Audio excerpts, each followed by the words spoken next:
3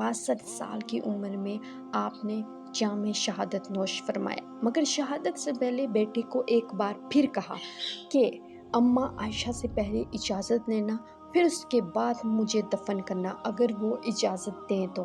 اس کے علاوہ انہوں نے اپنے بیٹے سے کہا کہ مجھ پر 80 دینار کا قرضہ ہے، 22 لاکھ مربع میل کا حکمران اور 80 دینار کا قرضہ ہے اس پر، اور انہوں نے کہا کہ کوشش کرنا کہ یہ قرضہ تم خود ادا کر سکو، اگر نہ کر سکو تو پھر میرے دوستوں سے کہنا، اور اگر وہ بھی نہ کر سکیں تو پھر حضرت علی رضی اللہ تعالیٰ عنہ سے کہنا۔